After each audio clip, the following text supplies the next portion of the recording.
ఈరోజు మామూలుగా మట్టల ఆదివారం అని చెప్పి అంటారు. అందుకని మనోళ్ళు ఈరోజు మట్టలు తీసుకొచ్చి పెట్టారు. మన సండే స్కూల్ పిల్లలు.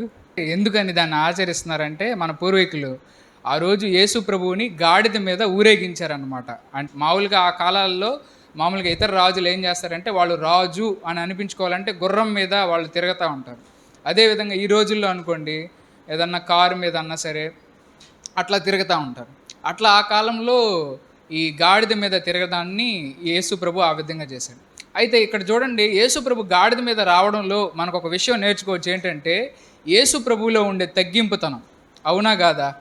అయితే ఇక్కడ ఒక విషయం జ్ఞాపకం చేసుకోవాలి. ఎప్పుడైతే యేసు ప్రభు ఈ విధంగా రాజు అవుతున్నాడు అని యేసు ప్రభు పక్కన ఉండే శిష్యులందరూ కూడా తెలుసుకున్నారో, వాళ్ళల్లో కొద్దిగా ఒక రకమైనటువంటి గర్వం పెరిగిపోయింది. ఇప్పుడన్నా సరే మీ పార్టీ సీఎం బాగా పెద్దోడు అవుతున్నాడు అనగానే ఆ పార్టీలో ఉన్న మంత్రులకు కూడా కొద్దిగా కొంచెం ఎక్కువ అయిపోద్ది కదా. ఏం ఎక్కువ అయిపోద్ది?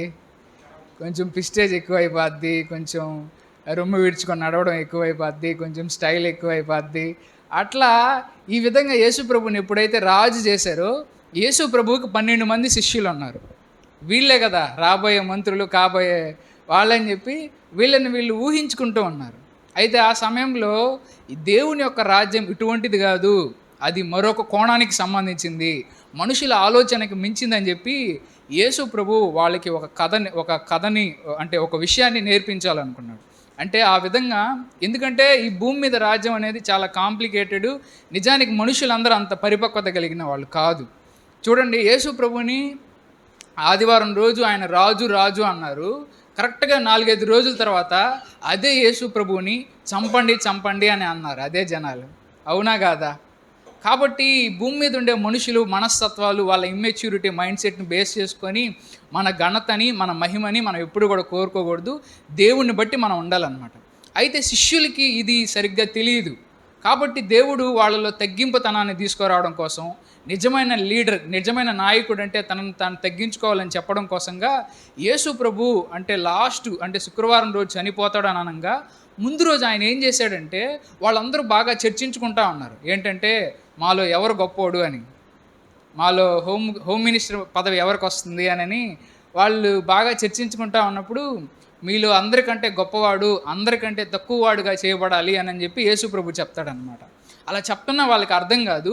అప్పుడు యేసు ప్రభు ఏం చేస్తాడంటే వాళ్ళందరూ కూడా పనుకొని ఉంటారు, అంటే వాళ్ళు కూర్చొని ఉంటారు. యాక్చువల్గా ఆ సమయంలో వాళ్ళు ఏం చేస్తున్నారంటే మామూలు ప్రభురాత్రి భోజనం అని మనం మాట్లాడుకుంటాం కదా, దాని మెయిన్ మోడల్ అనమాట. ఫస్ట్ జరిగింది అక్కడే.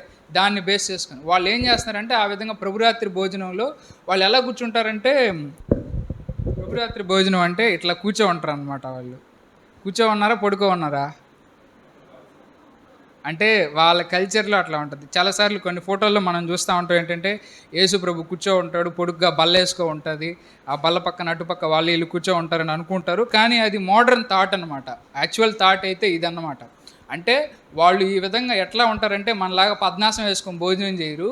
అదేవిధంగా వెస్ట్రన్ స్టైల్ లాగా టేబుల్ పెట్టుకొని టేబుల్ మీద ప్లేట్ పెట్టుకొని ప్లేట్ మీద భోజనం చేయరు. ఆ కాలంలో వాళ్ళు ఏంటంటే మామూలుగా దీనికే కొద్దిగా ఒక చిన్న చెక్క స్టూలే, మరి పెద్ద స్టూల్ కాదు, ఒక చిన్న స్టూల్, పొడుగ్గా స్టూల్ వేసుకొని దాని మీద కొంచెం బొంతలు లాంటి వేసుకొని ఇట్లా సర్కిల్గా అన్నా సరే, అంటే చుట్టూ గుండ్రంగా అన్నా సరే, లేకపోతే ఇక్కడ మీకు చూపించినట్టు యూ ఆకారంలో అన్నా సరే ఈ విధంగా వేసుకొని ఉంటారనమాట. హోటల్లో అన్నా సరే ఎక్కడన్నా వాళ్ళు కూడుకున్నప్పుడు ఆ విధంగానే చేస్తారు. అయితే ఆ విధంగా వాళ్ళు కూడుకున్నప్పుడు ఎందుకు ఆ రోజు కూడుకున్నారంటే ఇశ్రాయేలీల ప్రజలకి ఆ రోజు ఒక ప్రత్యేకమైన దినం. ఏంటంటే పస్కా పండుగ. ఏం పండుగ? ఇశ్రాయేలీల ప్రజలు చాలాసార్లు మనం చూసాం కదా, ఐగుప్తులో నుంచి వాళ్ళని ఎర్ర సముద్రాన్ని దాటించి దేవుడు వాళ్ళని తీసుకొచ్చాడని, గొప్ప అద్భుతాలు చేశాడని. ఆ గొప్ప కార్యాలని వాళ్ళు దృష్టిలో పెట్టుకుంటూ పస్కా పండుగను ఆచరించేవాళ్ళు. సో వీళ్ళందరూ ఎందుకు కూర్చున్నారని అంటే ఆ విధంగా ఆ పండగ కోసంగా, దాన్ని ఆచరించడం కోసంగా అక్కడ కూర్చున్నారు. మధ్యలో రొట్టె అవన్నీ కూడా పెట్టుకో ఉన్నారు. అయితే వీళ్ళు అలా పెట్టుకోవడంలో జనరల్గా అన్నా సరే ఎవరన్నా ఒక హోటల్కి వెళ్ళినప్పుడు మనకు చేతులే గడుక్కుంటూ ఉంటాం. అంటే ఇప్పుడంటే మనం చెప్పులు గిప్పులని వేసుకుంటా ఉన్నాం. మీ చిన్నప్పుడు ఎప్పుడైనా మీరు చెప్పులు వేసుకున్నారా? చెప్పులు అనేది మనకి ఈ మధ్య అలవాటైంది. కొంచెం మనం బాగా చదువుకోవడం బట్టి, కొంచెం భారతదేశం కూడా ఎకనామికల్గా బాగా డెవలప్ అవడం వల్ల కొంచెం చెప్పులు వేసుకోవడం అనేది స్టార్ట్ అయింది. కానీ యేసు ప్రభు కాలంలో చెప్పులేసుకునే అలవాటు ఉంది కానీ, ఇంకా వీళ్ళు అంత గొప్పోళ్ళేం కాదు కదా! వీళ్ళెవరంటే చేపలు పట్టుకునేటువంటి వాళ్ళు. సో, వీళ్ళ కాళ్ళు ఎట్టుండేటివంటే మడ్డి మడ్డిగా ఉండేటియి. అంటే ఇప్పుడు రోడ్లేసి ఉంటేనే అక్కడక్కడ మనకు బర్రె పేడ, గాడిద పెంట ఇయన్నీ ఏ విధంగా మనం తొక్కేస్తా ఉంటామో, వీళ్ళు కూడా అదే విధంగా అదే పాదాలతో రోడ్ల మీద నడిచేటప్పుడు ఈ విధంగా తారు రోడ్డు, సిమెంట్ రోడ్డు కూడా ఉండదు కాబట్టి, అదే మట్టి మీద అట్లాగే నడుస్తా వచ్చేవాళ్ళు. కాబట్టి ఎప్పుడన్నా సరే తినడానికి వచ్చినప్పుడు ఏ ఇంట్లో కన్నా వెళ్తే వాళ్ళు ఏం చేస్తారంటే ముందు కాళ్ళు కడుక్కోవడానికి ఇస్తారు. ఎందుకని ఒకవేళ అదే అట్లాగే వాళ్ళు పనుకున్నారనుకోండి, ఆ కాళ్ళకుండే మట్టి ఆ బెడ్ కన్నా సరే దానికంతా అవుతది కదా! తినడానికి కూడా కొంచెం బాగుండదు. కాళ్ళు ఎట్టంటే అట్ట మట్టి మట్టిగా ఉంటే. కాబట్టి ఎప్పుడన్నా సరే వాళ్ళు అలా ఎళ్ళేటప్పుడు ఏం చేస్తారనంటే వాళ్ళ యూదులకి కొంతమంది బానిసలు అనేవాళ్ళు ఉంటారు. అంటే యూదులకి కొంతమంది బానిసలు అంటే యూదులు కానిటువంటి వాళ్ళని బానిసలని అంటారు. అంటే ఇప్పుడు ఏ విధంగా అయితే కొన్ని ఇళ్లల్లో మీరు చూస్తే ఇంగ్లీష్ వాళ్ళ ఇళ్లలో చూస్తే నల్లోళ్ళు ఉంటారు. నల్లోళ్ళని బానిసల్లాగా చూస్తారు. అంటే ఈజిప్ట్ కాదు, కొంచెం సౌత్ ఆఫ్రికా వాళ్ళలాగా నల్లగా ఉంటారు చూడండి. వాళ్ళని కొంచెం బానిసల్లాగా చేస్తారు. ఎందుకంటే వాళ్ళు ఆర్థికంగా చాలా వెనకబడి ఉంటారు కాబట్టి వాళ్ళు ఆ విధంగా చేస్తారు. అయితే ఇక్కడ యూదుల దగ్గరికి ఎవరన్నా సరే ఈ మురికి పాదాలతో వచ్చినప్పుడు వాళ్ళు కడుక్కోవడానికి నీళ్ళు ఇస్తారు, లేదా వీళ్ళే వెళ్ళి కాళ్ళు కడగతారనమాట. కానీ శిష్యులు ఆ రోజు కాళ్ళు కడుక్కోవడానికి ఎవరు నీళ్ళు ఇవ్వలేదు. సరే అని చెప్పి అలా కడుక్కోకుండానే వచ్చేసారు. అలా కడుక్కోకుండానే వచ్చేసినప్పుడు వాళ్ళు అదే మురికి పాదాలతోనే తింటా ఉన్నారు. యేసు ప్రభువుకి అది నచ్చలేదు. యేసు ప్రభు అప్పుడు ఏం చేశాడు మీ అందరికి తెలుసా? యేసు ప్రభు ఏం చేశాడంటే, అరే ఏందిరా మురికి పాదాలు ఉన్నాయి, ఎవరైనా లేసి కడుక్కోండిరా అని చెప్పి చెప్పకుండా వాళ్ళకు కూడా అనిపిస్తూ ఉంది. అంటే యాక్చువల్గా ఎప్పుడన్నా సరే యేసు ప్రభుతో వెళ్ళినప్పుడు ఎవరన్నా మీరు ఒక పెద్ద స్పీకర్తో మీరు వెళ్ళినప్పుడు వాళ్ళు మీకు చాలా మర్యాదలు చేస్తారనమాట. ఆఫ్టర్ ఆల్ భూమి మీద ఉండే సాధారణ మనిషికే అంత మర్యాదలు చేస్తే యేసు ప్రభుతో పాటు వెళ్ళిన శిష్యులకు వాళ్ళకి ఎంత మర్యాద చేస్తారు. కానీ ఆ విధంగా మర్యాద చేయడానికి అక్కడ ఎవరు కూడా లేరు. ఎందుకంటే వీళ్ళ ప్రైవేట్ ప్లేస్ అనమాట. కానీ ఆ విధంగా వాళ్ళకి నీళ్ళు అందించడానికైనా సరే ఆడ కడుక్కోవడానికి కూడా ఎవ్వరు లేకపోయేసరికి వాళ్ళందరూ కూడా ఆ విధంగానే ఉన్నారు. అదే విధంగానే బలలో వాళ్ళు పాలు పంపులు పంచుకుంటూ ఉన్నారు. తినడం కూడా స్టార్ట్ చేసేసారు. అయితే ఈ సమయంలో ఏం చేశాడంటే యేసు ప్రభు వెంటనే లేచి ఆయన పైన అంగి తీసేసేసి ఒక టవలు నడుముకి కట్టుకొని వచ్చి ఈ విధంగా సర్కిల్గా వాళ్ళు అంటే గుండ్రంగా వాళ్ళు ఉన్నారు కదా, ఆ విధంగా అటుపక్క నుంచి ఇటుపక్కకు వచ్చి వాళ్ళ కాళ్ళు కడగడం అనేది నెమ్మదిగా స్టార్ట్ చేశాడు అనమాట. ఈ విధంగా స్టార్ట్ చేసి వచ్చి పోయి అక్కడ కూర్చున్నాడు. అంటే చూడండి, దీంట్లో యేసు ప్రభు ఏం చెప్తున్నాడనంటే మనందరికీ కూడా వాళ్ళందరూ కూడా ఎందుకని ఒకరి పాదాలు ఒకరు కడుక్కోవడానికి కూడా ఎందుకు ఇష్టపడట్లేదంటే, ఎవరన్నా సరే నేను పక్కోడి పాదాలు కడిగానంటే ఓడికంటే నేను తక్కువ ఓడిని అని అనిపించుకున్నట్టే కాదా? నేను నా స్నేహితుడి కాళ్ళు గడిగానంటే ఓడు నాకంటే పెద్దోడు అని నేను అనుకున్నట్టు.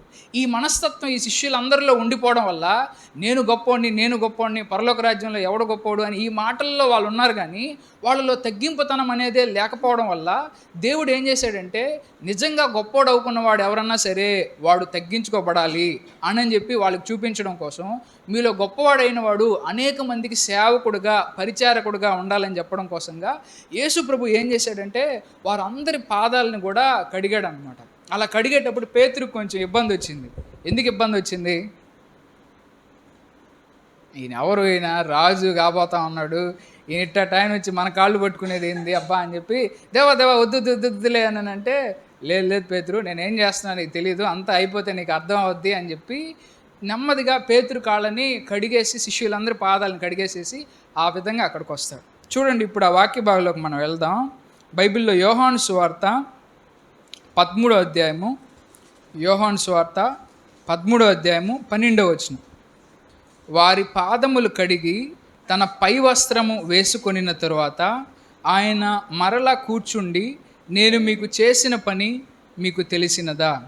అంటే చూడండి, మనం కొంచెం ఈ కథని మోడర్న్గా చెప్పుకోవాలంటే, ఒకసారి ఒక ఆయన చాలా పెద్ద కోటీశ్వరుడు, చాలా పెద్ద వ్యాపారం ఉంది ఆయనకి. అయితే ఆ వ్యాపారస్తుడు 2 కారులతో ఆయన దగ్గర ఉండేటువంటి బలగం వాళ్ళందరూ కూడా చాలా పెద్ద శాలరీలు, ఒక్కొక్కరికి 2 లక్షలు ఉంటాయి శాలరీ, చాలా పెద్ద కంపెనీ కాదు. ఆ విధంగా ఒకరోజు సాయంత్రంగా వాళ్ళు వెళ్తూ ఉన్నారు. సాయంత్రం వెళ్ళేటప్పుడు ఒక హోటల్ దగ్గరికి వెళ్ళారు. ఆ హోటల్ దగ్గరికి వెళ్ళినప్పుడు ఈయన పెద్ద ఓనరు ప్లస్ ఆయనతో పాటు 12 మంది వీళ్ళందరూ కూడా కలిసి ఆ హోటల్లోకి వెళ్ళారు. ఆ హోటల్లోకి వెళ్ళిన తర్వాత హోటల్లో ఆర్డర్ పెట్టారు.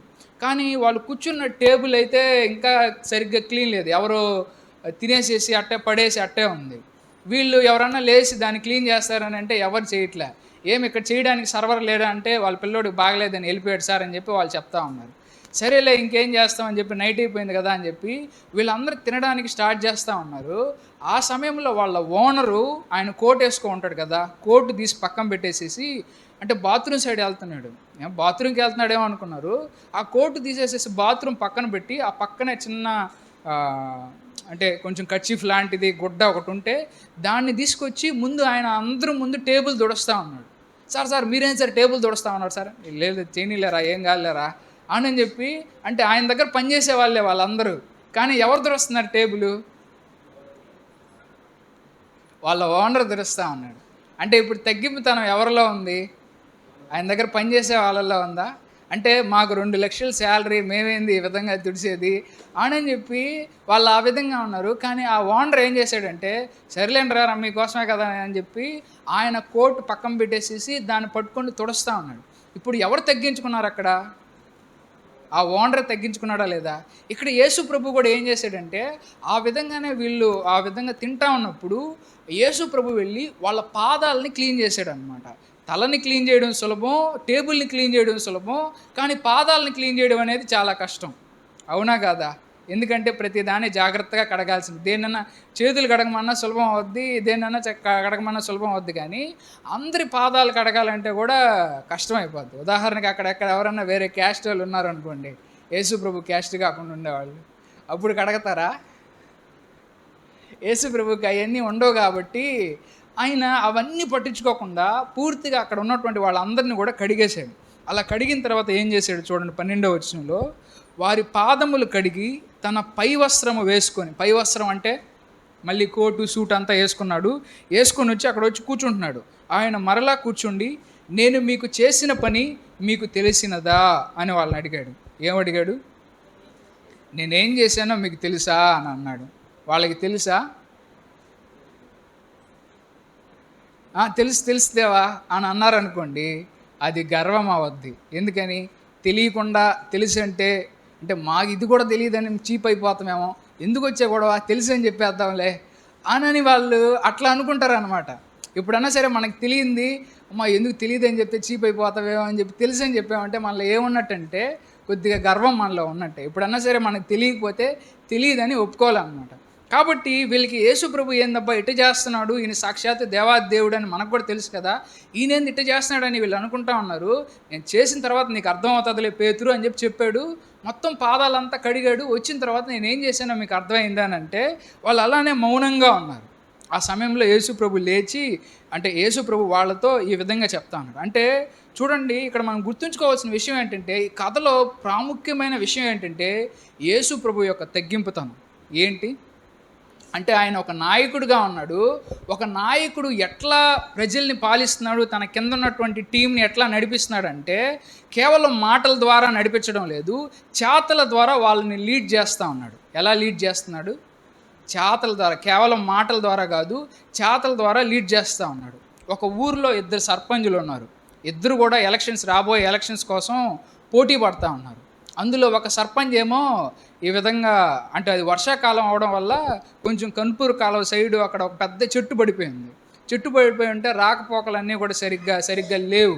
అప్పుడు ఆ సర్పంచ్ ఏం చేశాడంటే, కృషి ఉంటే మనుషులు ఋషులు అవుతారు, అందరూ రండిరా, వచ్చి ఈ విధంగా ఈ చెట్టును పట్టుకుంటే మీరు గొప్ప వాళ్ళు అవుతారా, ఇదిరా మీకు మంచి పేరు వస్తుందిరా అని చెప్పి బల్లగుద్ది ఒక సర్పంచ్ చెప్తా అన్నాడు. ఇంకో సర్పంచ్ ఏం చేశాడంటే ప్రసంగం అంతా పక్కన పెట్టేసేసి రండ్రా నేనని చెప్పి ఎవరిని పిలవకుండా ఆయన అంతటా ఆయన వెళ్ళి ఆ చెట్టుని సైడ్కి జరపడం కోసం ట్రై చేస్తూ ఉన్నాడు. పశువులకి, మనుషులకి, లారీలకి అడ్డం పడుకున్నాడు. అరే అయ్యగారే చేస్తున్నారని చెప్పి ఆయన పార్టీలో ఆయన కింద ఉండే వాళ్ళు కూడా వెళ్ళి తలా ఒక చేయి పని చేశారు. ఇప్పుడు రాబోయే ఎలక్షన్లో ఎవరు గెలుస్తారు? గట్టిగా బల్లగుద్ది ప్రసంగం చేసిన ఆ సర్పంచ్ గెలుస్తాడా, లేకపోతే వెళ్ళి ఈ విధంగా పనిచేసినటువంటి ఆ సర్పంచ్ గెలుస్తాడా? అంటే మాటలు గొప్పగా పనిచేస్తాయా, చేతలు గొప్పగా పనిచేస్తాయా? అంటే మనం ఒక నాయకులుగా ఉన్నామనంటే, అది ఒక ఇంటికి నాయకుడు అన్నా కావచ్చు, ఒక కంపెనీకి నాయకుడు అన్నా కావచ్చు, దేనికన్నా సరే మనం నాయకులుగా ఉండాలంటే, కేవలం మాటలతో మాత్రమే మన నాయకత్వాన్ని లీడ్ చేస్తే కుదరదు. మన మాటలతో పాటు ఏం చేయాలంటే, మన చేతలతో కూడా మన ఇతరులకి ఆ నాయకత్వాన్నన్నా సరే ఎలా లీడ్ చేయాలి, ఎలా ముందుకు తీసుకెళ్ళాలనేది చెప్పాలన్నమాట. ఇప్పుడు యేసు ప్రభువు అనుకో ఉంటే, ఇది చేయండిరా అంటే చేస్తారా? చేయరా? అలా చెప్పితే ఏదైనా తప్పు అవుద్దా? తప్పు కాదు. కానికంటే కూడా ఆయన సాక్షాత్తు దేవుడై ఉండి, ప్రభువై ఉండి, ఆయనంతటా ఆయన ఎళ్లి తగ్గించుకొని ఆ పని చేస్తా ఉన్నాడు. అంటే చూడండి, ఈ ఇక్కడే మనకు ఒక తేడా కనిపిస్తది. అంటే ఈ లోక సంబంధమైనటువంటి నాయకులు ఏ విధంగా ఉంటారు, దైవ సంబంధమైనటువంటి నాయకులు ఏ విధంగా ఉంటారు. లోక సంబంధమైన నాయకులు ఎట్లా ఉంటారంటే, అందరూ నాకు సేవ చేయాలనుకునే విధంగా ఉంటారు. అవునా కాదా? లోక సంబంధమైన నాయకులు అందరూ నా కాళ్ళు గడగాలి అని అనుకునే విధంగానే ఉంటారు. ఎప్పుడన్నా చూడండి, కొన్ని మతస్థుల్లో శిష్యులు వెళ్ళి గురువుల పాదాలు కడగతారు. అవునా కాదా?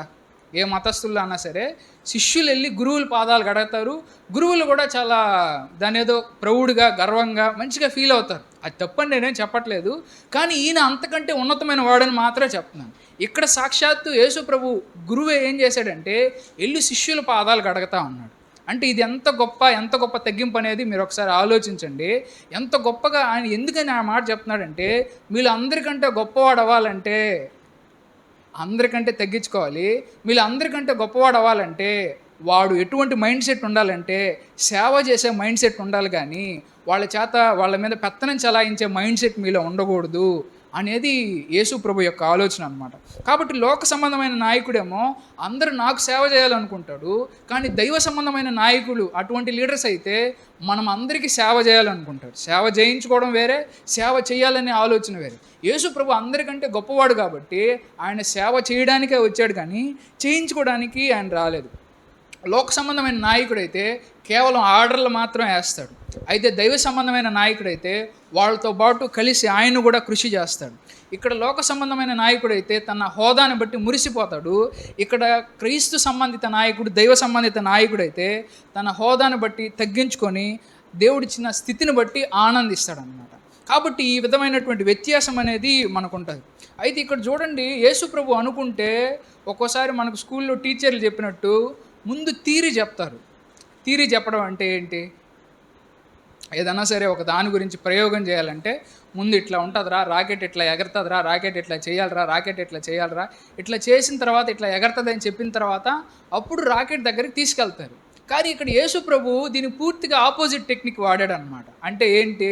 మీరు అందరూ శిష్యుల పాదాలు కడగలరా, అంటే ఈ విధంగా మిమ్మల్ని మీరు తగ్గించుకోవాలరా అని కథంతా ముందు చెప్పకుండా ముందు ఆయన ఏం చేశాడంటే వెళ్ళి పాదాలు కడిగేసి వచ్చాడు. వచ్చిన తర్వాత అప్పుడు క్లాస్ తీసుకున్నాడు. అవునా కాదా? అంటే ఎందుకు అట్లా చెప్తున్నాడు దేవుడు? ఏది మనుషులకు బాగా ఎక్కద్ది? ఫస్ట్ థియరీ చెప్పిన తర్వాత ప్రాక్టికల్స్ చేపిస్తే బాగా ఎక్కద్దా? లేకపోతే ఫస్ట్ ప్రాక్టికల్ చేసిన తర్వాత థియరీ చెప్పామనుకోండి, అది బాగా ఎక్కద్దా? యేసు ప్రభు ఆ సెకండ్ మెథడ్ ఎన్నుకున్నాడు.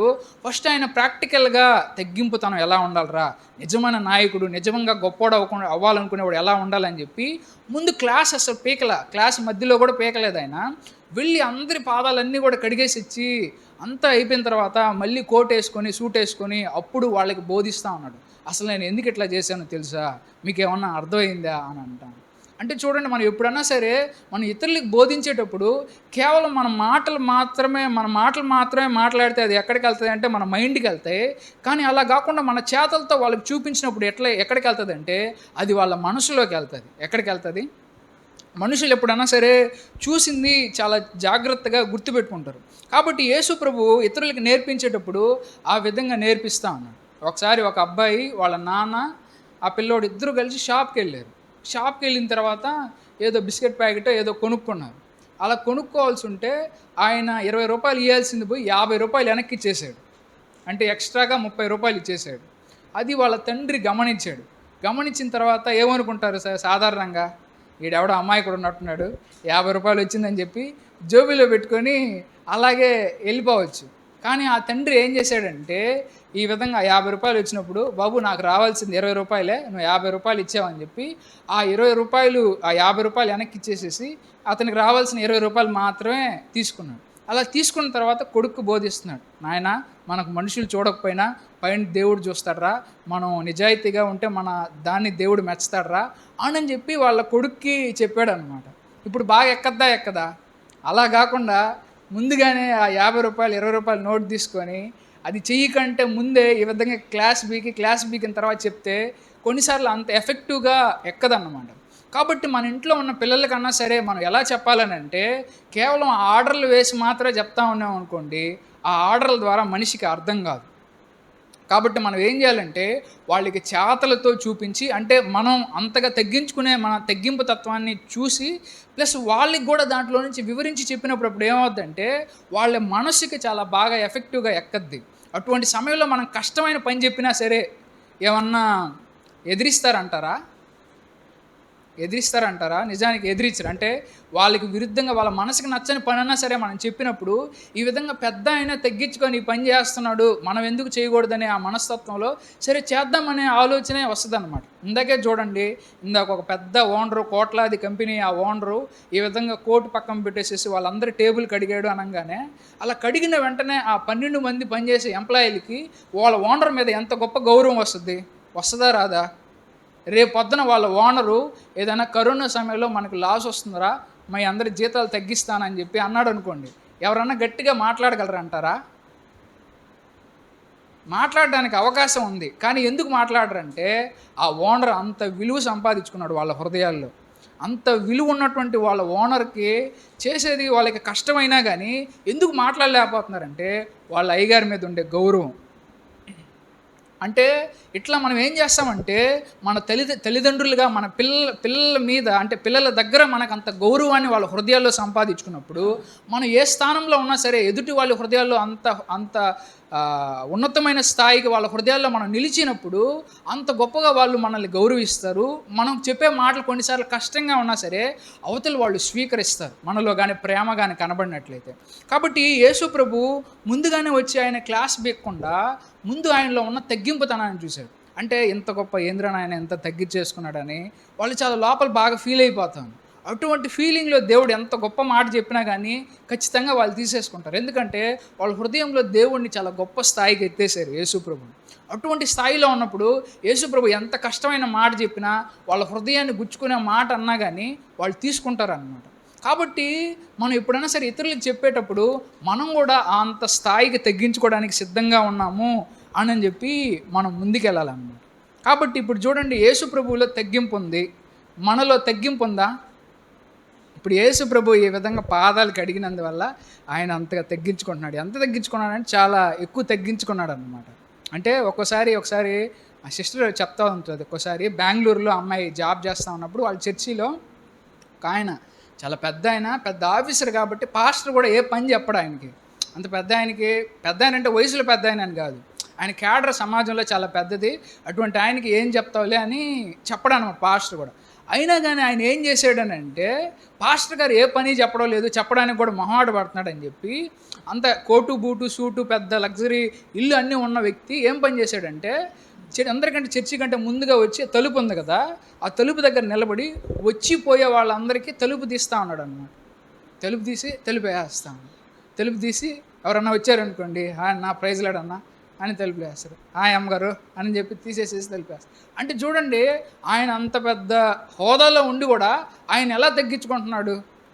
పాస్టర్ గారు కూడా ఆయనకు పని చెప్పడానికి ఎందుకులే అంత పెద్ద ఆయన పని చెప్పడం అని ఆలోచిస్తే, కానీ ఆయన్ని మట్టుకు ఎంత తక్కువకి తగ్గించుకుంటే ఎంత గొప్పది, అవునా కదా? ఉదాహరణకి ఒక సీఎం అన్నా సరే, సీఎం అందరిలాగా రోడ్లు ఊడ్చినప్పుడు అది ఎక్కువ తగ్గింపుతనమా, లేకపోతే ఒక పాసి పని చేసేవాడు రోడ్లు ఊడ్చినప్పుడు ఎవరు ఎక్కువ తగ్గించుకున్నట్టు? ఒక సీఎం రోడ్లు ఊడిస్తే ఎక్కువ తగ్గించుకున్నట్ట, లేకపోతే ఒక పాసి పని చేసేవాడు రోడ్లు ఊడిస్తే ఎక్కువ తగ్గించుకున్నట్ట? సీఎం రోడ్లు ఊడిస్తేనే ఎక్కువ తగ్గించుకున్నట్టు. ఎందుకంటే ఆయన స్థాయి అన్నా సరే, ఆయన ఘనత అన్నా సరే అంత గొప్పది కాబట్టి ఆయనకి అది తగ్గింపుగా ఉంటుంది. ఇప్పుడు సాధారణ మానవులు మనం ఎలా తగ్గించుకోవాలి? యేసు ప్రభు సరే అంత తగ్గింపుతనం ఉంది అని అన్నాడు, కానీ మనమేమో యేసు ప్రభు అంత గొప్ప వాళ్ళం కాదు, మనమేమో సీఎంలు కాదు, పిఎంలు కాదు, మనం ఎలా తగ్గింపుతనాన్ని చూపించాలి? మనలో తగ్గింపుతనం ఉందంటే మనం ఏం చేయాలంటే, ఎప్పుడన్నా సరే తప్పు చేసినప్పుడు మనం దేవునికన్నా సరే, మనుషులకన్నా సరే సారీ చెప్తున్నాం అనుకోండి, మనలో ఏమున్నట్టంటే ఈ తగ్గింపుతనం ఉన్నట్టు. గర్విష్ఠులు ఏం చేస్తారంటే నేను తప్పు చేయలేదు అని వాదిస్తారు. ఈ విధంగా తగ్గింపుతనం కలిగిన వాళ్ళు ఈ విధంగా తప్పు చేసినప్పుడు సారీ చెప్తారు. ఎవరన్నా సరే వాళ్ళని చాలా గొప్ప పని చేసావు, భలే చిమ్మావు అక్క అనంటే వాళ్ళు అంటే ఈ తగ్గింపుతనం లేనటువంటి వాళ్ళైతే అంటే చాలా మురిసిపోతారు. అంటే వాళ్ళు గొప్పవాళ్ళుగా ఫీల్ అవుతారు.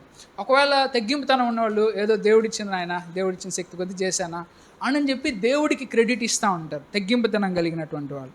అదేవిధంగా ఎవరైనా సరే మనకంటే తక్కువ స్థాయి కలిగినటువంటి వాళ్ళతో ఆఫీస్లో పనిచేసేటువంటి టీ బాయ్తో అన్నా సరే, వాళ్ళతో కలిసి కూర్చొని మాట్లాడడం అన్నా సరే, వాడితో ఏంది చీప్గా మాట్లాడేది అనేది అలా అనుకుంటున్నాం అనుకోండి, అది గర్వానికి సాదృశ్యం. అవునా కాదా?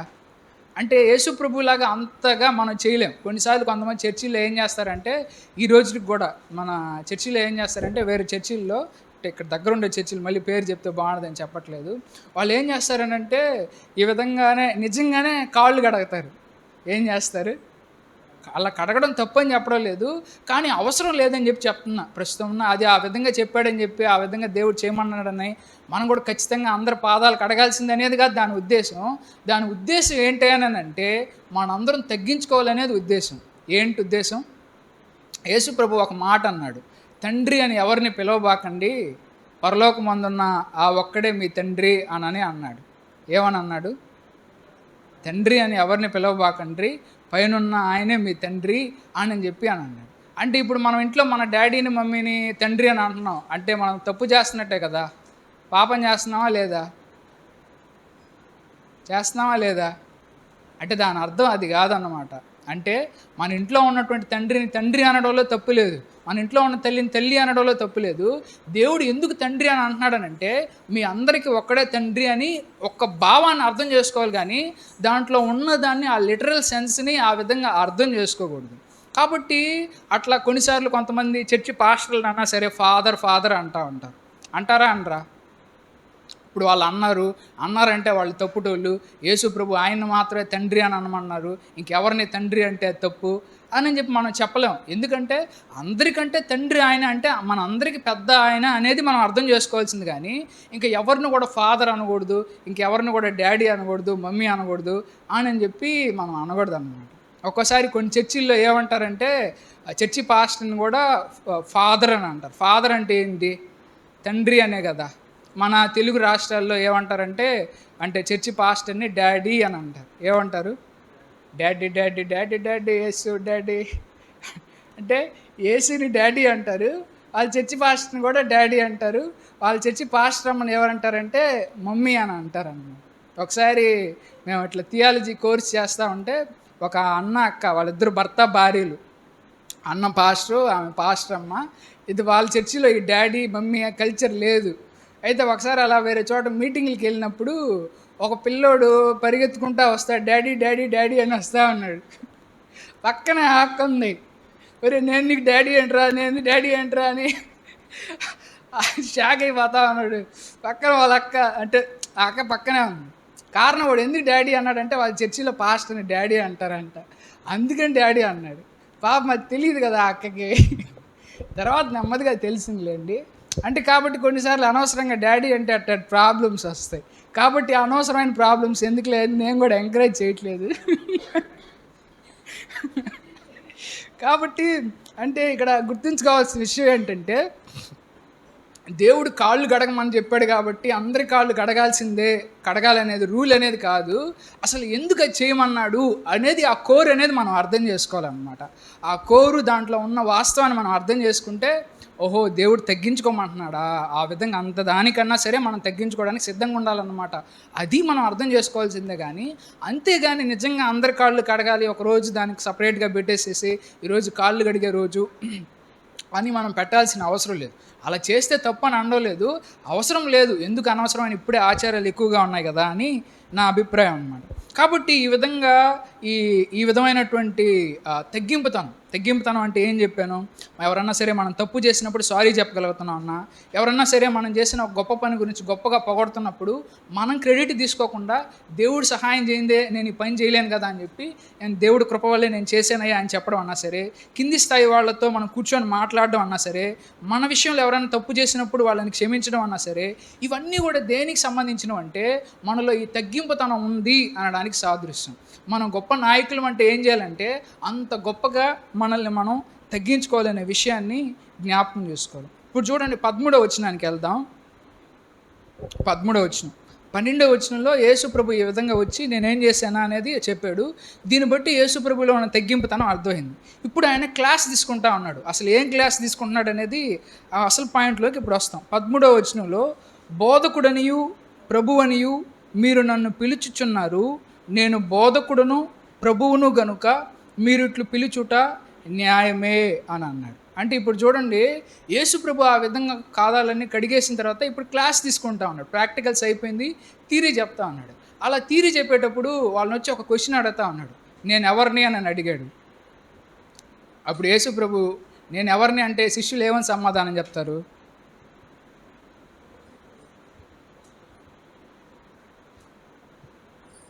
అంటే తగ్గింపుతనం అనేది ఇప్పుడు మనం నేర్చుకున్నాం. కొన్నిసార్లు మనం ఎట్లా తగ్గించుకుంటామంటే నకిలీగా తగ్గించుకుంటాం అన్నమాట. అంటే యేసు ప్రభు నేను ఎవరంటే వాళ్ళు ఏమని చెప్పారంటే బోధకుడు ప్రభువు అనే 2 పదాలు మాట్లాడారు. యేసు ప్రభుని ఏమన్నారు? బోధించేవాడు అన్నారు. అదేవిధంగా ప్రభువు అన్నాడు. ప్రభు అంటే దేవుడు అని అర్థం అనమాట. నన్ను ప్రభు అంటాను, నేను అంత టోన్ కాదురా రే అని అన్నాడు అనుకోండి, యేసు ప్రభు ఇంకా తగ్గించుకున్నట్టా కాదా? యేసు ప్రభు ఇంకా తగ్గించుకున్నట్టా కాదా? మీకు బోధించేంత టోన్ కాదులేరా నేనా అని అన్నాడు అనుకోండి, యేసు ప్రభు ఇంకా తగ్గించుకున్నట్టా కాదా? అంతెందుకు తగ్గించుకోవట్లేదు యేసు ప్రభు? ఇప్పుడు దాకేమో తగ్గించుకున్నాడు, కానీ ఆయన థియరీలో ప్రాక్టికల్లోకి వచ్చేటప్పుడు ఆయన మళ్ళీ ఎట్లా మాట్లాడుతున్నాడంటే, మళ్ళీ చదువుతున్నాను చూడండి, బోధకుడనియు ప్రభు అని మీరు నన్ను పిలుచుచున్నారు, అలా పిలవడానికి నేను అర్హుడిని కాదు అని అనడం లేదు, నేను బోధకుడును ప్రభువును గనుక మీరు ఇట్లు పిలుచుట న్యాయమే అని అంటున్నాడు. అంటే చూడండి, కొన్నిసార్లు మనం తగ్గించుకుంటా ఉంటాం. అలా తగ్గించుకునే సమయంలో కొన్నిసార్లు మనం ఎందుకు తగ్గించుకుంటామంటే తగ్గించుకున్నప్పుడు అవతలలో మన తగ్గింపుతనాన్ని చూసి మనల్ని మెచ్చుకుంటారని తగ్గించుకుంటాం. ఎందుకు తగ్గించుకుంటాం? అవతలలో మెచ్చుకుంటారనే ఉద్దేశంతో తగ్గించుకుంటాం. కానీ నిజమైన తగ్గింపుతనం అనేది ఎట్లా ఉంటుంది అనేది, ఒక బ్యాలెన్స్డ్గా ఎలా ఉంటుంది అనేది మనం అర్థం చేసుకోవాలి.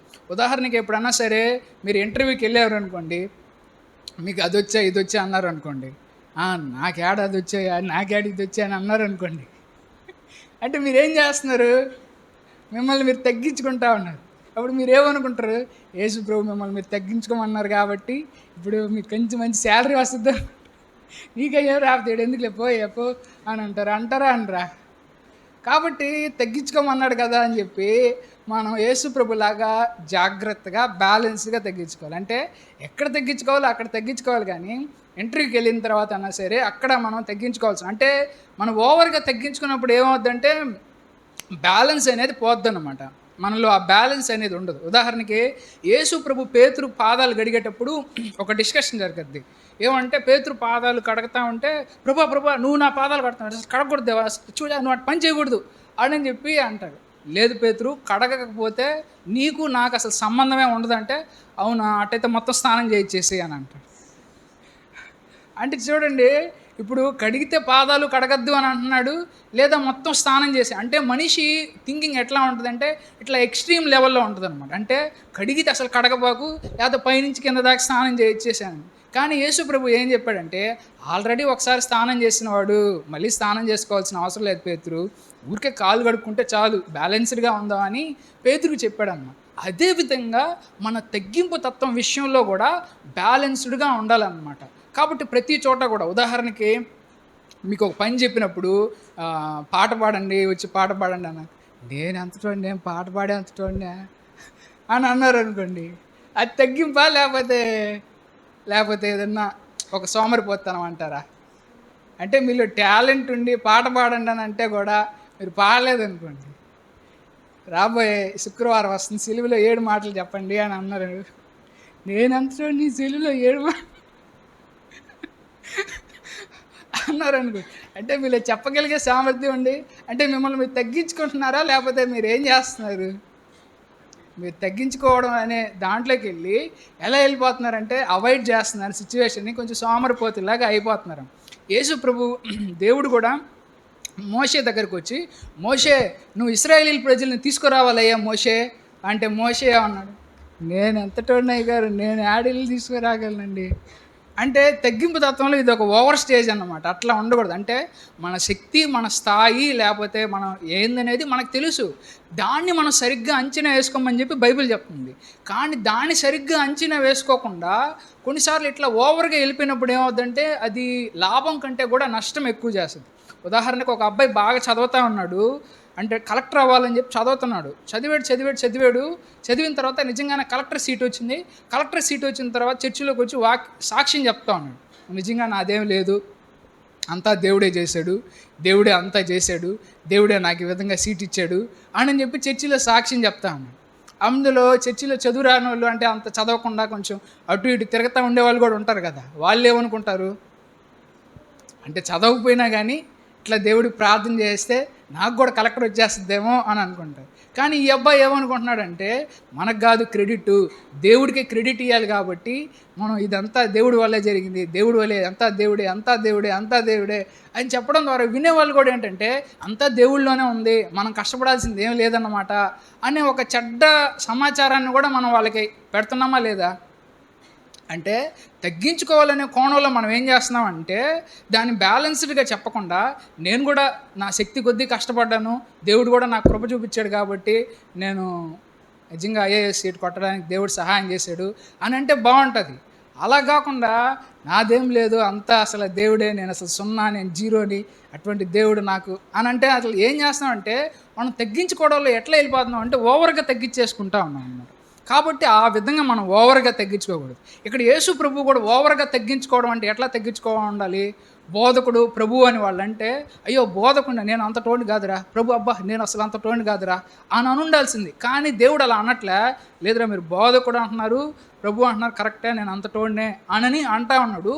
ఒక పక్క తగ్గించుకుంటా ఉన్నాడు. అంటే ఏంటంటే మనం వినయం చూపిస్తున్నాం, తగ్గింపుతనం అని చూపిస్తున్నాం, మంచిదే. కానీ అది మన గురించి కూడా మనకు ఒక సరైన అంచనా ఉండాలి. కొన్నిసార్లు మన ఓవర్గా అతి తక్కువగా మనం తగ్గించుకుంటే ఎట్లా ఉంటుందంటే కొన్నిసార్లు జనాలకి వీక్నెస్ లాగా కనిపిస్తుంది. కొన్నిసార్లు ఈ ఓవర్గా తగ్గించుకోవాలనే ఉద్దేశంలో సమాజంలో చెడు ఏదైనా జరుగుతున్నా కూడా మనం మాట్లాడితే మనకి ఎందుకులే అనేటట్టుగా మనం ఉంటాం. కానీ యేసు ప్రభు అయితే ఆ విధంగా, అంటే ఆయన ఈ విధంగా తగ్గించుకుంటా ఉన్నాడు. అదే సమయంలో ఆయన ఏం చేశాడంటే శిష్యుల పాదాలని ఆయన కడిగాడు. అదే సమయంలో దేవాలయంలో ఒక ఇష్యూ వస్తే ఆ ఇష్యూ మీద నోరు తెరిచి గట్టిగా మాట్లాడాడు. అక్కడున్న బల్లలన్నీ కూడా లేపేశాడు. అప్పుడు ఆయన ఏమనుకుంటారు? గర్విష్ఠుడు అనుకుంటారా? చర్చిలో టేబుల్స్ ఇవన్నీ బల్లలన్నీ ఎట్టంటే అట్లా లేపేస్తా ఉన్నాడంటే ఈడెవడరా, ఈడు ఎంత గర్విష్ఠుడు అనుకుంటారా? అనుకోరా? నిజానికి అది గర్వం అంటారా? కాదు. నిజంగా పాదాలు గడిగినంత తగ్గింపు కలిగిన వ్యక్తి ఇలా మాట్లాడుతున్నాడంటే అవును, అలా మాట్లాడుతూ ఉన్నాడు, అలా చేస్తాను. కారణం ఏంటంటే ఆయన తగ్గింపు అనేది ఆయనలో ఉంది. అది సిచ్యువేషన్ బట్టి బ్యాలెన్స్డ్గా ఆయన చూపిస్తూ ఉన్నాడు.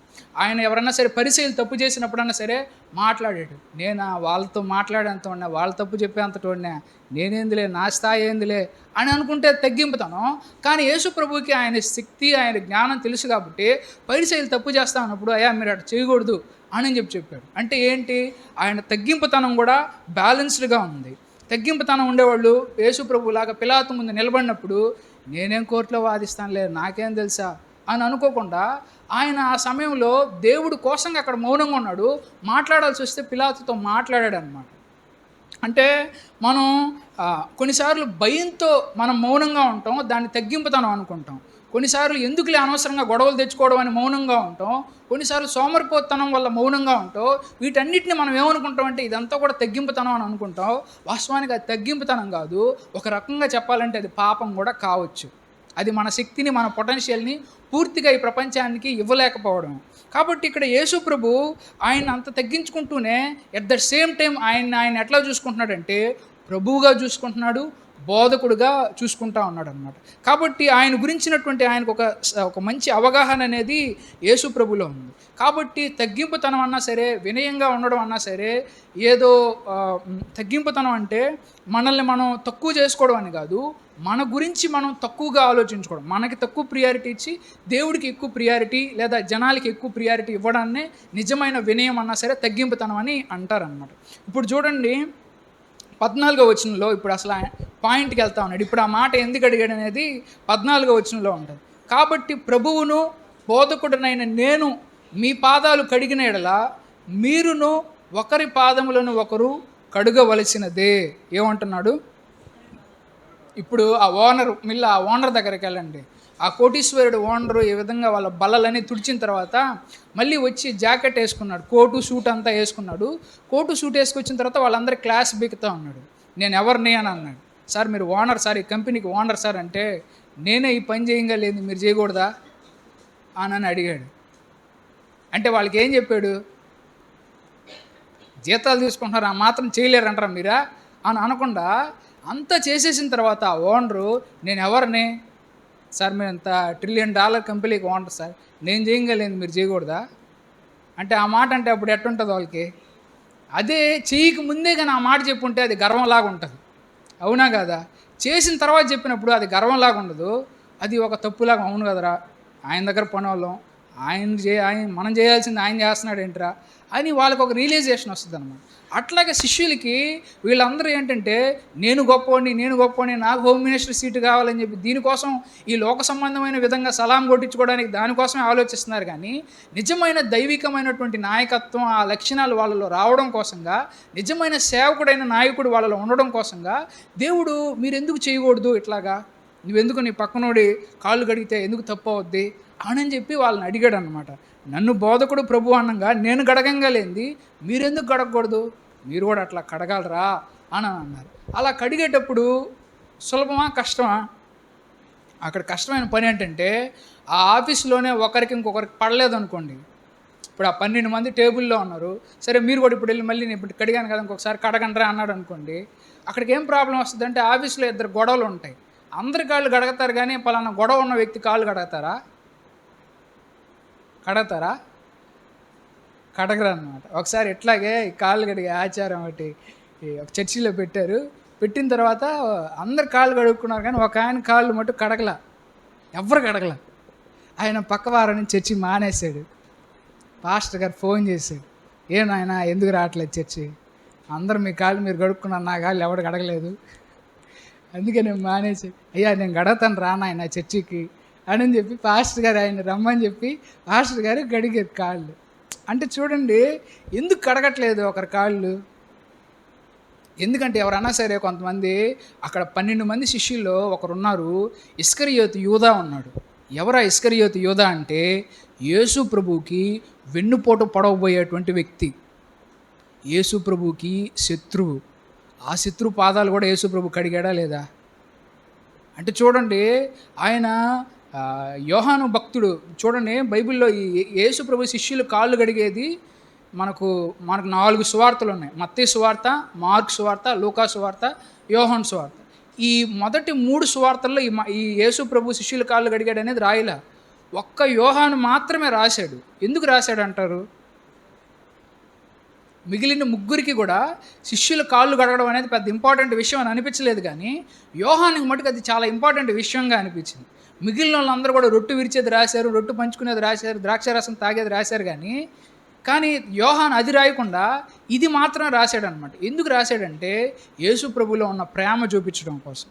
దేన్ని చూపించడం కోసం? 2 అంత మాత్రమే కాదు, వీళ్ళందరూ కూడా కుర్ర వయసులో ఉన్నప్పుడు అంటే 30-40 సంవత్సరాలు ఉన్నప్పుడే ఈ 3 సువార్తలు రాసేస్తారు, మత్తయి, మార్కు, లూకా. కానీ యోహాను భక్తుడు ఆయనకి చాలా వయసు అంతా ముదిరిపోయినప్పుడు అంటే 70 సంవత్సరాలప్పుడు ఈ స్టోరీ అంటే మళ్ళీ అప్పుడు జరిగిన స్టోరీని మళ్ళీ గుర్తు తెచ్చుకొని ఏవైతే ఆల్రెడీ మత్తయి, మార్కు, పేతురు వీళ్ళందరూ రాశారో అవి కాకుండా కొంచెం ఫ్రెష్గా రాయాలి సువార్తనని ఒక ఫ్రెష్ కోణంలో, దేవుడి కోణంలో రాస్తాడనమాట. అలా దేవుడి కోణంలో రాసేటప్పుడు దేవుడి కోణంలో నుంచి ప్రపంచాన్ని అర్థం చేసుకోవాలని దేవుడి దగ్గర నుంచి స్టార్ట్ చేస్తాడు. ఆదియందు వాక్యం ఉండెను అని అట్లా ప్రతిదీ దేవుడి కోణంలోంచి స్టార్ట్ చేస్తాడు. వీళ్ళంతా రాసిందంతా ఎట్లుంటుందంటే మనుషుల కోణంలోంచి రాసినట్టుగా ఉంటుందన్నమాట. కాబట్టి ఇప్పుడు యోహాను మాత్రమే ఎందుకు ఈ శిష్యుల పాదాలు గడిగేది రాశాడనంటే మెయిన్ నెంబర్ 1 కారణం ఏంటంటే యేసు ప్రభులో ఉన్న ప్రేమను చూపించడం కోసం. దేన్ని చూపించడం కోసం? యేసు ప్రభులో ఉన్న ప్రేమని. అందుకే ఆయన మాట్లాడే ఆ అధ్యాయంలో అంతా మాటికొస్తే ప్రేమ, మాటికొస్తే ప్రేమ, మాటికొస్తే ప్రేమ అంటూ ఉంటాడు అనమాట. తండ్రి లోకాన్ని ఎంతో ప్రేమించాడు కాబట్టి యేసు ప్రభుని ఇచ్చాడని, ఇట్లా ప్రతిదానికి ప్రేమ అంటాడు. ఇక్కడ ఇంకొక ప్రేమ అనే మాట కంటే కూడా ప్రేమని ఎలా చూపించాడంటే తనను చంపాలనుకున్నటువంటి ఇస్కరియోతు యోధా కూడా కాళ్ళు కూడా కడిగాడయ్యా యేసు ప్రభు, ఆయన అంతటి ప్రేమాత్ముడయ్యా అని చెప్పాలనుకున్నాడు. ఆయన అంత తగ్గింపు కలిగినటువంటి దేవుడయ్యా అని యోహాను భక్తుడు ప్రపంచానికి చెప్పాలనుకున్నాడు కాబట్టి ఆ విధంగా చేశాడు. కాబట్టి ఇప్పుడు మనం ఏం చేయాలి? మనలో ఎవరన్నా సరే సంఘంలో ఎవరన్నా మనకు నచ్చిన వాళ్ళు ఉంటే వాళ్ళ కాళ్ళు కూడా కడగాలా వద్దా? అంటే అర్థం ఏంటి? వాళ్ళకు కూడా మనం సేవ చేయాలా వద్దా? ఫలానా వ్యక్తి నాకు నచ్చలేదు కాబట్టి ఆ వ్యక్తికి నేను గొగ్గుళ్ళు పెట్టను అని అంటే అది కరెక్టా వద్దా? కరెక్టా వద్దా? కాబట్టి మనం అలా ఉండకూడదు. అంటే ఇక్కడ ఏం చెప్తా ఉన్నాడంటే సేవ అనేది మస్ట్ అండ్ షుడ్ అంటున్నాడు. చూడండి, మీరును 14వ వచనంలో మీరును ఒకరి పాదములను ఒకరు కడుగవలసినదే. కడుగవలసినదే అంటే ఖచ్చితంగా కడగాల్సిందే. కాబట్టి కాళ్ళు కడిగే ఆచారం స్టార్ట్ చేయాలి అనేది కాదు దాని అర్థం. దాని అర్థం ఏంటంటే ఖచ్చితంగా మీరు ఇతరులకు సేవ చేయాల్సిందే. సేవ చేయడం అనేది ఆప్షన్ కాదు. చేస్తే చేయొచ్చు, లేకపోతే గమ్ముగా ఉండదు చర్చిలో అనేది కాదనమాట. ఆ వాక్యం యొక్క అర్థం ఏంటంటే ఖచ్చితంగా మీరు ఇతరులకు సేవ చేయాల్సిందేరా అని ఆ మాట చెప్తాము. అవతల వ్యక్తి మీకు నచ్చినా నచ్చకపోయినా, అవతల వ్యక్తి మీ శత్రువు అన్నా సరే మీరు ఖచ్చితంగా చేయాల్సిందే. 2 యేసు ప్రభు ఆ సమయంలో ఎంత మానసిక ఒత్తిడిలో ఉన్నాడంటే రేపు పొద్దున సిలువకి పోతా ఉన్నాడని యేసు ప్రభుకి తెలుసా తెలీదా? ఒక పక్క అక్కడ ఉన్నటువంటి వ్యక్తి యేసు ప్రభుని కుట్ర చేసి ఈ విధంగా అప్పగించబోతా ఉన్నాడని తెలుసు. ఒక పక్క గెత్సెమనే తోటలో ఆయన ఇంత మానసిక ఒత్తిడిలో ఉన్నప్పుడు ఈ టైప్లో ఈ సేవ గేవా ఇందులో పక్కన పెడదాం, కాళ్ళు కడిగే అని అనుకోకుండా ఖచ్చితంగా సేవ చేయాల్సిందే అని ఆజ్ఞ ఇచ్చిన ఆయన అంత ప్రెజర్లో, అంత మానసిక ఒత్తిడిలో కూడా దేవుని సంఘానికన్నా సరే, శిష్యులకన్నా సరే సేవ చేయడం అనేది వదిలిపెట్టాడంటారా? అంటే ఆ విధంగా సేవ చేయండి అని మనకు చెప్తున్నాడు అన్నమాట. ప్రధానంగా మనం గుర్తుంచుకోవాల్సిన విషయం. కాబట్టి మీరు కూడా ఒకరి పాదాలు ఒకరు కడగాల్సిందంటే అర్థం ఏంటంటే సేవ చేయడం అనేది ఆప్షన్ కాదు, అది కంపల్సరీ, అది ఆజ్ఞ లాంటిది, ఖచ్చితంగా దాన్ని చేయాల్సిందే అని చెప్పి ఆ వాక్యం చెప్తుంది. కాబట్టి మీరును ఒకరి పాదంలో ఒకరు కడగాల్సిందే అని చెప్పి చెప్తా ఉన్నాడు అన్నమాట. తర్వాత 15వ వచనంలో కూడా చూడండి, నేను మీకు చేసిన ప్రకారము మీరును చేయవలెనని మీకు మాదిరిగా ఇలాగు చేస్తుని. ఎందుకు ఇట్లా యేసు ప్రభు చేశాడంట? మనకు మాదిరి ఇవ్వడం కోసం చేశాడంట. మాదిరి అంటే ఏంటి? ఒక ఎగ్జాంపుల్, మనల్ని ఒక మాదిరిగా అంటే ఒక ప్యాటర్న్గా లేదా ఒక బ్లూ ప్రింట్గా ఆయన్ని చూసి మనం నేర్చుకునే విధంగా దేవుడు చేయాలని చెప్పి ఆ విధంగా చేశాడనమాట. కాబట్టి యేసు ప్రభు జీవితం భూమి మీద ఆయన యేసు ప్రభు ఎందుకు వచ్చాడు భూమి మీదకి చెప్పండి? ఎందుకు వచ్చాడు? పాపలను రక్షించడం కోసం ప్రాణం పెట్టడానికి వచ్చాడు. వచ్చినప్పుడు వెంటనే ప్రాణం పెట్టేసి వెళ్ళిపోవచ్చు కదా. ఎందుకు అంతసేపు జీవించి అంత వాక్యాలు ఇవన్నీ ఎందుకు చెప్పడం? ఎందుకున్నాడనంటే ఇందుకోసమే ఉన్నాడు, ఈ మాట కోసమే ఉన్నాడు. చదివిన ఆ మాటలో ఏముంది? మీరు కూడా నేను జీవించినట్లే జీవించాలని మనకు ఒక మాదిరి వదిలేసి వెళ్ళాడు అనమాట. ఏం వదిలేసి వెళ్ళాడు? మాదిరి. అంటే ఇలా జీవించాలరా, ఇట్లా బ్రతకాలరా, మనిషి అంటే ఇట్లా ఉండాలరా, మనిషి అంటే ఇట్లా ప్రార్థన చేసుకోవాలరా, మనిషి అంటే ఇట్లా చేయాలరా అని చెప్పి ఈ విధంగా ఒక మనిషి ఎట్లా ఉండాలి, ఎట్లా తగ్గించుకోవాలి, ఎలా ప్రేమించాలి, ఎలా జీవించాలి, ఎలా ప్రార్థించాలి, ఎలా దేవునితో ఉంటే ఎలా అద్భుతాలు మనం చేయగలం, వాతావరణాన్ని సైతం శాసించగలిగేంత అధికారం మనకు రావాలంటే, ఆ అధికారం రావాలంటే అధికారంతో పాటు యేసు ప్రభు లాంటి తగ్గింపుతనం అన్నా సరే అది కూడా మనలో ఉండాలన్నమాట. కాబట్టి నేను ఓన్లీ అధికారం మాత్రమే తీసుకుంటాను, టవల్ మటుకు పట్టుకొని యేసుప్రభు లాగంటే కుదరదు. మనం యేసుప్రభు ఇచ్చే అధికారాన్ని ఎక్సర్సైజ్ చేయాలంటే యేసుప్రభు లాంటి తగ్గింపుతనం, యేసుప్రభు లాంటి మనసుని మనం కూడా కలిగి ఉండాలన్నమాట. కాబట్టి యేసుప్రభు 15వ వచనంలో ఎందుకు ఎట్లా చేశాడంటే మీకు కూడా మాదిరి అని. ఇంకొక ముఖ్యమైన విషయం ఏంటంటే ఈ యేసుప్రభు ఈ మాటలు ఎప్పుడు చెప్తున్నాడంటే రేపు ఆయన చచ్చిపోతుండగా ముందు రోజు చెప్తున్నాడు ఈ మాటలన్నీ. అంటే చచ్చిపోయే ముందు రోజు చెప్పే మాటలు బాగా గుర్తుంటాయా ఉండవా? చచ్చిపోయి ముందు రోజు చేసే చేష్టలు చాలా బాగా గుర్తుంటాయో ఉండవా? అంటే ఎందుకు ఇన్ని రోజులు ఆ పాఠం చెప్పకుండా అప్పుడే చాలా ముఖ్యంగా ఇంపార్టెంట్గా ఆ పాఠాన్ని ఎందుకు నేర్పిస్తాడంటే అది చాలా ఇంపార్టెంట్ కాబట్టే వాళ్ళకి నేర్పిస్తూ ఉన్నాడు. ఆ సమయంలో చెప్పే మాటలైనా సరే చాలా విలువైనవి అనమాట. కాబట్టి అంత విలువైన సత్యాల్ని ఆ సమయంలో ఆ విధంగా చెప్తాను. తర్వాత 16వ వచనంలో కూడా చూడండి, దాసుడు తన యజమాని కంటే గొప్పవాడు కాడు, పంపబడినవాడు తను పంపిన వాని కంటే గొప్పవాడు కాడని మీతో నిశ్చయముగా చెప్పుచున్నాను. అంటే చూడండి, ఆయన ఏమంటున్నాడంటే నేను దేవుణ్ణి, నేను ఎవరన్నారు? బోధకుడు ప్రభువు అని అన్నారు కదా. ప్రభువుని నేనే తగ్గించుకోగలేంది మీరు తగ్గించుకుంటే తప్ప అని అడుగుతా ఉన్నాడు. అంటే ఆ మాటలో ఏముందనంటే మీరు గొప్పోళ్ళ నేను గొప్పోడినా? నేనే గొప్పోడిని కదా, ప్రభువుని నేనే గొప్పోడిని కదా. గొప్పోడైన నేనే తగ్గించుకోగలేంది దాసుడు తగ్గించుకుంటే తప్ప? ఉదాహరణకి ఒక కైల్లో పనికి వెళ్ళారు. పనికి వెళ్ళిన తర్వాత ఏదో పని చేస్తూ ఉన్నారు. ఓనరే వచ్చి పని చేస్తూ ఉన్నప్పుడు అక్కడ కూలికి వచ్చిన వాళ్ళందరూ గమ్ముగా ఉన్నారు అనుకోండి, అది కరెక్టా? ఓనరే పని చేస్తే కూలికి వచ్చిన వాళ్ళు గమ్ముగా ఉన్నారంటే అది కరెక్టా? ఎవరు గొప్పోడు? ఓనర్ గొప్పోడా, కూలికి వచ్చిన వాళ్ళు గొప్పోళ్ళ? ఓనరే పని చేయగలేంది దాసులు పని చేస్తే తప్ప. కాబట్టి అదే అంటున్నాడు, దాసుడు తన యజమాని కంటే గొప్పవాడు కాడు. కాబట్టి యజమానుడే చేయగలేంది దాసులు మీరు చేస్తే ఏం తప్పు అవుద్ది? పంపబడిన వాడు తన పంపిన వాని కంటే గొప్పవాడు కాడు. నేను మిమ్మల్ని లోకానికి పంపిస్తున్నాను, నేనే సేవ చేయగలిగింది, నేనే శిష్యుల కాళ్ళు కడగగలిగింది, మీరు జనాల కాళ్ళు కడిగి మిమ్మల్ని మీరు తగ్గించుకుంటే తప్పే ఉంది అని వాళ్ళని థియరిటికల్గా వాళ్ళ మైండ్ని అట్లా చేస్తూ ఉన్నాడు అనమాట, మౌల్డ్ చేస్తూ ఉన్నాడు. ఆ విధంగా చేసిన తర్వాత చివరిగా ఆయన ఏమంటున్నాడంటే 17వ వచనంలో, ఈ సంగతులు మీరు ఎరుగుదురు గనుక వీటిని చేసిన ఎడల మీరు ధన్యులగుదురు. ఎప్పుడు ధన్యులు అవుతారంట? చేస్తే ధన్యులు అవుతారంట. ఈ మాటలు వింటే ధన్యులు అవుతారు అనడం లేదు. ఎప్పుడు ధన్యులు అవుతారంటే వీటిని చేస్తే ధన్యులు అవుతారు. చాలాసార్లు మనం దేవుని యొక్క వాక్యాలు వింటూ ఉంటాం, విన్నంత మాత్రాన మనకు ఆశీర్వాదం రాదు. ఎప్పుడు ఆశీర్వాదం వస్తుందంటే చేసినప్పుడు ఆశీర్వాదం వస్తుంది. ఎప్పుడు వస్తుంది? చేసినప్పుడు ఆశీర్వాదం వస్తుంది. అంటే ఒకసారి వర్షాకాలంలో చర్చికి వచ్చే వాళ్ళందరూ కూడా బయట కొంచెం ఆ చెప్పులు కొంచెం మురికిగా అయిపోయి ఉంటే అట్లా లోపలికి అలాగే వచ్చేస్తూ ఉన్నారు.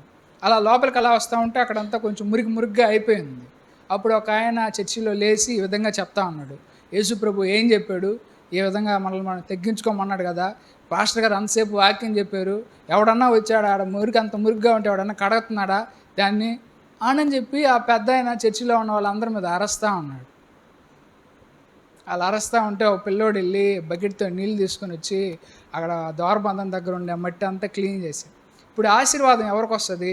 ఆ పెద్ద ఆయనకి ఆశీర్వాదం వస్తుందా, కడిగిన ఆ పిల్లోడికి ఆశీర్వాదం వస్తుందా? అంటే చూడండి, ఏదో ఈ విధంగా చేస్తే తగ్గించుకుంటే ఆశీర్వాదం వస్తుంది, ఇలా చేస్తే ఆశీర్వాదం వస్తుంది తెలుసుకుంటే రాదు. ఎప్పుడు మనం ధన్యులు అవుతామంటే తెలిసిన దానిని చేస్తే ధన్యులు అవుతాం. అందుకే ఆయన చివరిగా ఏం చెప్పాడంటే ఈ సంగతులు మీరు ఎరుగుదురు కనుక వీటిని చేసిన ఎడల మీరు ధన్యులు అవుతారు. కాబట్టి మనం ఎప్పుడు కూడా ఇతరులకి బోధించే వాళ్ళు మాత్రమే కాకుండా విన్న బోధన మనం ఎంతవరకు ఎక్సర్సైజ్ చేస్తాం అనే దాన్ని మనం ఒకసారి జ్ఞాపకం చేసుకోవాలి. సరే, చిన్న ప్రార్థన చేసుకొని మనం ముగించుకుందాం. పరిశుద్ధుడా పరిపూర్ణుడా నాయన, మీకే వందనాలు ప్రభా. ఇప్పటి వరకు కూడా నాయన ప్రభా, నిజమే దేవా, మేము ఈ యొక్క ఆలోచనని ప్రభా మేము చూసాం తండ్రి. నిజంగా దేవా, సాక్షాత్తు దేవాది దేవుడు అయిన తండ్రి, మీరే ఇంత స్థాయికి ప్రభా మీరు మానవాళి యొక్క మట్టి మనుషులైన మా పాదాలనే ప్రభా మీరు పట్టుకొని నాయన కడిగి ఇంతగా చేశారంటే నాయన, మేము ఊపిరి లాంటి మనుషులం ప్రభా. మేము మా ప్రాణం ఎప్పుడు ఉంటుందో పోతుందో కూడా నాయన తెలియదు. కానీ మేమేమో ప్రభా చాలాసార్లు గర్వంగా మాట్లాడుతుంటాం, గర్వంగా జీవిస్తూ ఉంటాం, గర్వంతో నాయన ప్రవర్తిస్తూ ఉంటాం. మా స్థాయి అంతా, మా గొప్ప ఎంత అని ప్రభా, మా గొప్ప మా హెచ్చులు ప్రభా మేము చూపించుకుంటూ ఉంటాం నాయన. కానీ ప్రభా మీరైతే ఆకాశాన్ని వదిలిపెట్టి, ఉన్నతమైన స్థానాన్ని వదిలిపెట్టి ఒక మానవుడిగా జీవించడానికి వచ్చి, మానవుడిగా మాత్రమే కాకుండా ఒక దాసుడిలాగా ప్రభా మీరు మనుషులకి సేవ చేస్తూ ఉన్న మీ యొక్క విధానం నాయన నిజంగా ప్రభా ఎంతో గొప్పది ప్రభా. మీ జీవితాన్ని చూసినప్పుడు నాయన మేము ఎంత వెనకబడి ఉన్నాం అనేది ప్రభా మేము అర్థం అవుతా ఉన్నాం ప్రభా.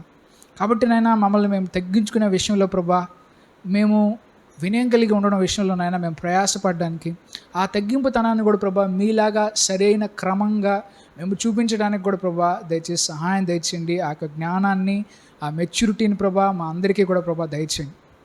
కాబట్టి ప్రభా ప్రతి పరిస్థితుల్లో కూడా నాయన మీరు ఇతరులకి సేవ చేయండి, మీరు కూడా ఈ విధంగా సేవ చేయవలసిందే అని ప్రభా మీరు చెప్పారు. కాబట్టి ఆ విధంగానైనా మాకు నచ్చని వారికన్నా సరే, మేము ద్వేషించే వారికన్నా సరే, మా శత్రువులకన్నా సరే ప్రభా మీరు ఆ మెంటల్ ప్రెజర్లో ఉన్నా కానీ నాయన మీరు సేవ చేయడానికి ఏ విధంగా అయితే ముందుకు వచ్చారో, మేము మాకున్న మానసిక ఒత్తిళ్ళు ఇవన్నీ పక్కన పెట్టి ఎప్పుడైతే ప్రభా మేము ఈ పని చేస్తామో అప్పుడే నిజమైన శాంతి, సమాధానం, క్రీస్తు యొక్క శాంతి అనేది ప్రభా మాలో ఉంటుంది. కాబట్టి ప్రభా ఈ సమయంలోనైనా కూడి వచ్చిన నన్ను మమ్మల్ని అందరూ కూడా నాయన జ్ఞాపకం చేసుకొని మేము కూడా ప్రభా మేము నిజమైనటువంటి బిడ్డల్లాగా ఉండాలంటే, మేము నిజంగా గొప్ప వాళ్ళు అవ్వాలంటే, మమ్మల్ని మేము అంత స్థాయికి తగ్గించుకునే వాళ్ళలాగానైనా మేము ఉండడానికి అటువంటి తగ్గింపు మనస్తత్వాన్ని కూడి వచ్చిన మాకు మా అందరికీ కూడా ప్రభు మరి మీరే దయచేయమని ఈ మనోలని ప్రమైనటువంటి యేసుక్రీస్తు నామంలో ప్రతిమలాడి గోజారి వేడుకుంటున్నాం తండ్రి. ఆమేన్.